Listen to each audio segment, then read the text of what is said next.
Welcome back to Mass Appeal. There once was a three-legged stool of retirement income, but these days the game has changed and you need to change with it. Now we're joined by Dylan Bond. He's the owner of Bond Financial Services. He has more information for us. Dylan, it's a pleasure to have you here. Great to be here. Take us through the three stools of retirement income. The first one is income from pensions. Yeah, well, there was a term called the three-legged retirement stool. Back 15, 20 years ago, the three legs of that retirement stool were Social Security, pensions from your job, and interest off your savings. Now it seems to me that all of those have kind of been tweaked a little bit, right, or put into uncertainty, so that stool might not really be standing anymore. A lot of people now talk about the stool being broken, but I don't think it's necessarily broken. I think it's changed.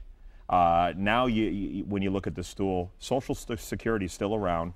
I don't think it's going anywhere, but I do think at some point they're going to have to make some adjustments to it, whether it's make the retirement age older or reduce the benefit a little bit. Because right now it starts at 62. Right. And you can take it up into, what, 70? Full retirement age now is about 66. And the longer you wait, the more you'll get up until age 70. As a matter of fact, from full retirement age up to age 70, your benefit amount grows by about 8% a year. But people who are, below retirement age now, the game might change in terms of Social Security by the time they get to that plateau. Yeah, what we do when we're working with people, usually 50 or older, what we'll do is I've invested in a software program that will analyze the different ways to use Social Security. It'll give us numbers as to what would be based on your situation, with if you're married or single, if you both worked throughout your lifetime. It'll give output that'll give us the recommendation for the way to maximize Social Security. So the way I see it is it's just one source of income in the plan itself. Most people I meet with, Social Security isn't enough to finance the retirement that they're looking for. So if we're going to have to get as much as we can out of it throughout the rest of life, we might as well make the plan and build Social Security into it. Instead of making it the whole plan, make it a component of the plan. Correct. And the plan also involves another leg of the stool. It's pensions, but pensions are going by the wayside too. Right. I always talk about the fact that we're moving from a time when companies took care of the employees to a time when employees now take care of themselves. And what's really replaced pensions, or what are considered defined benefit plans, is what are called defined contribution plans, like a 401k or a 403b. And these are plans that we have to contribute to, and if we're lucky, we'll get a match from the employer. So over the working years, we'll contribute to that, get the match, and we'll build a big pile of value in that plan. Now, what you have to understand is that's in replacement for, in most cases, a pension.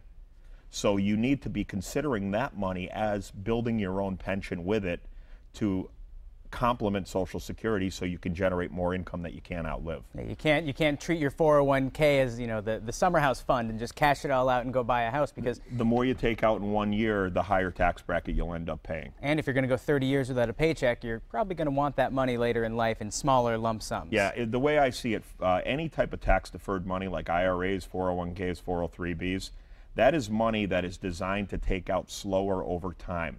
It's designed to create an income stream with. And that's the thing, you need to create an income stream and determine kind of how much you'll need in retirement, and then you're going to have to find that money funded from somewhere. Right. One of the things we do, Seth, is when we meet with somebody for the first time, and like my door is open to anybody that wants to meet with me, we'll get the information that they have for their Social Security benefits. We'll plug it into the software.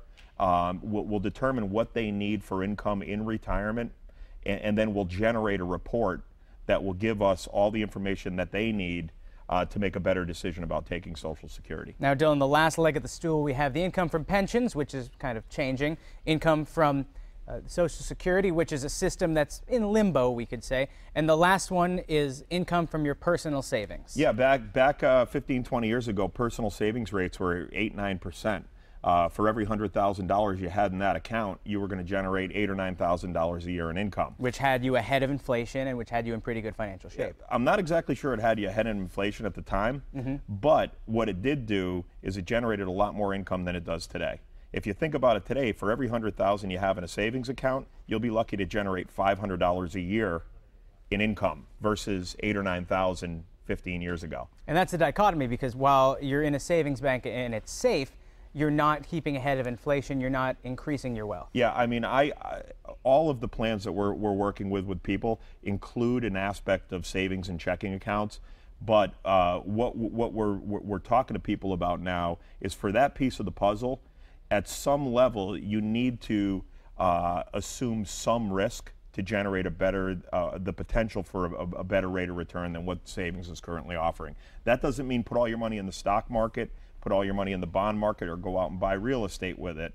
But there's different things that you can do that will have to diversify, and not only that, but to limit the volatility in the account, because ultimately, when you want that money, you want to make sure it's there and it's not worth 30% less than it was yesterday. That's true. So you need to really control the volatility, but you still want the potential for a reasonable rate of return, and that might be anywhere from 4 to 6%, somewhere in that neighborhood. Now, Dylan, unfortunately, we're out of time, but people see you here every Wednesday. They can also see you doing some seminars at upcoming restaurants and a golfing seminar. Yeah, best thing to do is check our website or call George at the office. He has all the upcoming dates and availability. It is by invitation only. We have limited seating, so it's by invitation only. And again, the website, bondfinancialservices.com, or call George at the office. Dylan, pleasure having you here every Wednesday. Great to be here. And you can visit bondfinancialservices.net or call 413-754-4747. Just let Dylan and his staff take the steps to secure your financial future.